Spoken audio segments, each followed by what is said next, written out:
Good morning. Welcome to Change Pace Poetry number 32, readings from the 21st Century Bread. I'm Leland Jamieson. Again this morning I'll read 3 poems.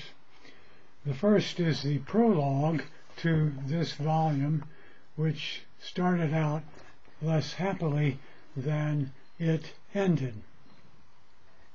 It's called Needles in a Pinewood, and I will alert you to the fact that in the second stanza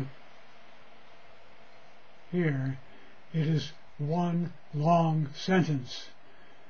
I will try to read it in a way that is intelligible, but if you find that it is not, then go to it on the my website and you'll see it as it's written, the full text.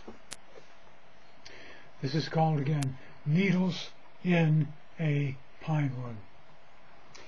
I trample snapping twigs, a trackless wood, so overcast I can't point toward the sun. I'd read the moss on pine trunks if I could, but it encrusts all sides of every one.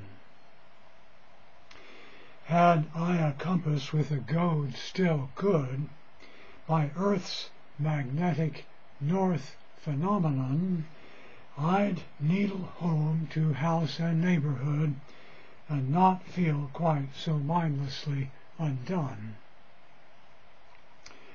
Nor will my soul's earth north, which underlies this self I call my personality, this web of pine roots, pitch-dripped whats and whys, this marsh of sulphur springs, this mimicry of love, it's said all well-wrought lives construe, though needling me quite swing its goad in view.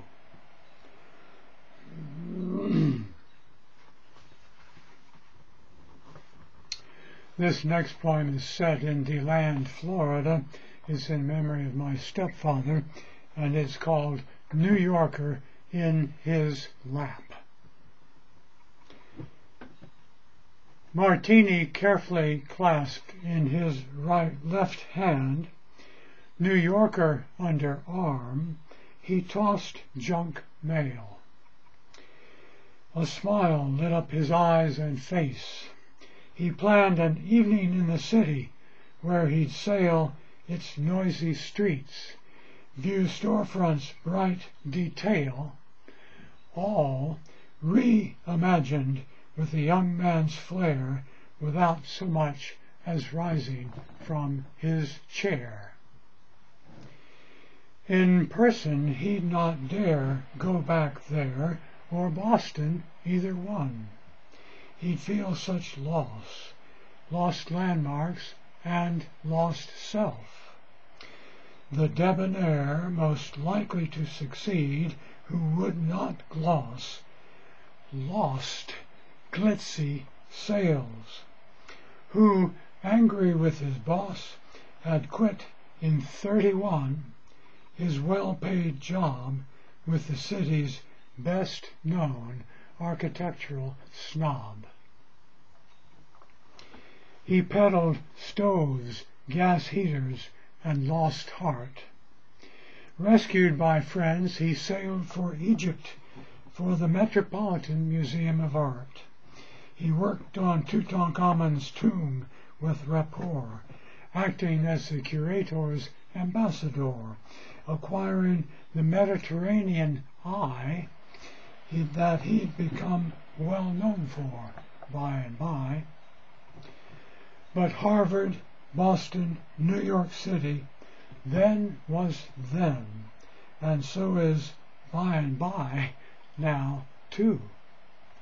He sits, he dozes off, he wakes in Zen, warming to the view there's nothing he could do or would much differently, and he'd not rue a single day as long as he had brains.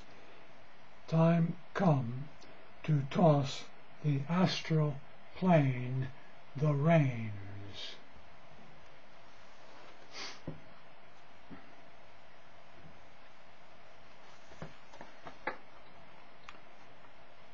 And this poem is called A Ninth to Remember.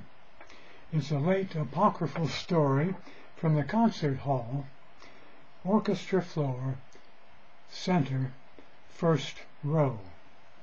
Guess who's seated there? The choral voices all are stilled. The strings, the winds, percussion too. Beethoven, deaf, eyes closed, is thrilled, lost in the score. He has no clue. He pounds his cane upon the floor. Bravo resounds as the audience stands.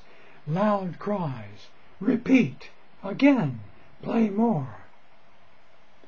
Beethoven, deaf, weeps in his hands. He weeps not just because he feels the warmth of audience. It's golden acceptance of a work that heals with joy in voices, notes embolden. He weeps since he can't persevere. New scores still soar his inner ear. That's it for the poetry, and of course I invite you to visit my website, jamiesonspoetry.com. You'll find there an offer, a new tutorial, writing short rhyming poems with metaphors, which I invite you to take advantage of. You'll also find complete texts of all the poems recorded in Change Pace Poetry series on these videos. So once again, I thank you for coming, invite you to join me on the website, and wish you a splendid day. Thank you.